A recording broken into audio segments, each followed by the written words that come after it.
రాము ఒక చిన్న గ్రామంలో జన్మించిన చిన్నారి. అతని కుటుంబం పేదవ్యూహంలో ఉంటూ వ్యవసాయం చేయడం ద్వారా జీవనాధారాన్ని పొందేది. రాముని తల్లి లత, తల్లి లాంఛనంగా శాంతియుత స్వభావం కలిగి ఉండేది. నాన్న రామయ్య నిరుద్యోగానికి తావు లేకుండా రోజుకో పనికోచ్గా పక్కటిపక్కనలుంటూ చిన్నారులను పోషించేవారు. ఆ చిన్నారి రాము పిల్లల ప్రియుడు. గ్రామంలో ఎక్కడికెళ్లినా నవ్వుతూ ప్రసన్నంగా ఉంటాడు. రాము పాఠశాలలో చదువుతూ ఎప్పుడైతే క్లాసులు ముగిసినా అతను సమీప నల్లవనంలోకి పరుగు పెడతాడు. అందులో పెయింట్లతో గీసిన వృద్ధ వృక్షాలు, పచ్చటి శిలలు, చెరువు అంచులు అతనికి సరదాగా ఉంటాయి. ఒకరోజు క్లాసు తరగతి ముగిసిన వెంటనే అతను స్నేహితులతో బదులు ఈరోజు కొత్తగా ఏదైనా కనిపెడదామా అన్నాడు.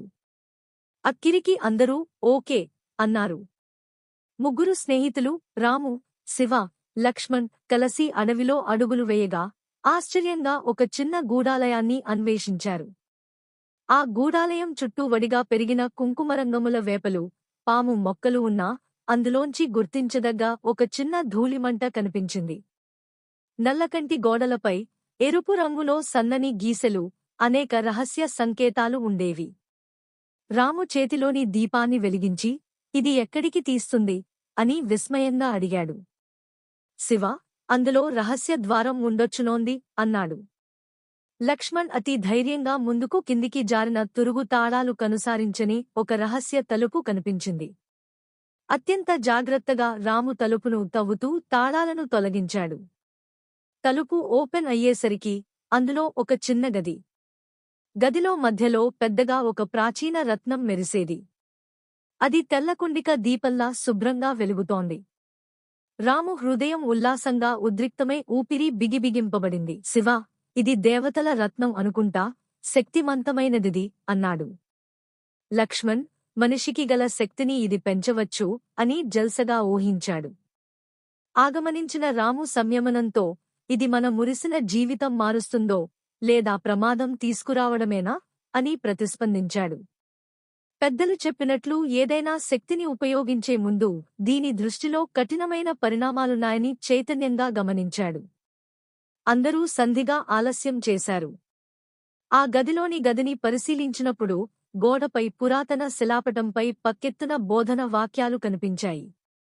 శక్తి శుభ్రతతో వినియోగింపకు, మనోబలం మరింత వృద్ధిపెడుతుంది. అపరిపక్వ హృదయంతో వాడిన పశ్చాత్తాపమే పరమ దండన. రాము ఆ వాక్యాలను చదవగా అతని మనసులో ప్రశ్నలు కలిగాయి. శక్తిని ఉపయోగించడం అనేది బాధ్యతతో కూడి ఉండాలి. అలాగే నిశ్శబ్దం, చదువు, అన్వేషణ చాలా అవసరం. ఇలా ఆ ముగ్గురు స్నేహితులు 2 గంటలపాటు ఆ శిలాపటాన్ని పరిశీలించారు. అచేతన ముక్కలు, అక్షరాల మధ్య ఉబ్బరాలు అందరి దృష్టిని ఆకర్షించాయి. ఆ రోజు రాము మరింత పరిపక్వతను నేర్చుకుని ప్రతి శక్తిని వినియోగించే ముందు మన శక్తి, మన నిర్ణయాలు ఖచ్చితంగా నయమైనవి కావాలి అని ఇష్టపడి మాట్లాడుకున్నాడు. తిరిగి గ్రామానికి వచ్చేసరికి సాయంకాలం మాత్రమే. రామయ్య, లత 6-7 ఆశలతో ఎదురై ఏమైంది మామరా అని అడిగారు. రాము అనేక అంశాలు చెప్తూ ఆ రహస్య గుహలో చూసిన దాని గురించి వివరించాడు. తల్లి లత ప్రశాంత శ్వాస పీల్చి, మనం సాధారణ జీవితం చేర్చుకున్న ప్రకృతికి, మనస్సుకు, మన ఆలోచనకు చాలా బాధ్యతగా ఉండాలి. దేవీ దేవతల ఇష్టపట్ల మనం సరైన మార్గదర్శకత్వంతో ముందుకు కదలాలి అన్నారు. నాన్న గర్వంగా, నువ్వు ఈ పరిపక్వమైన దర్శనాన్ని పొందడం మన వంశానికి గర్వకారణం అన్నారు. ఆ రోజు రాము ఇంటి ఆవలి వద్ద కూర్చుని గత స్వప్నాలను, గుండెల్లో నిండిన ఆలోచనలని చిరునవ్వుతో శ్రీరామ రామ అనే మంత్రములు ఊచటం మొదలుపెట్టాడు. రాముని మనసులో ఇరువైపులా ఉన్న శక్తి, ఉపయోగకరమైన శక్తి, అపవిత్ర శక్తి మధ్య సరైన మార్గం ఎంచుకోవాల్సిన బాధ్యత ఉంది.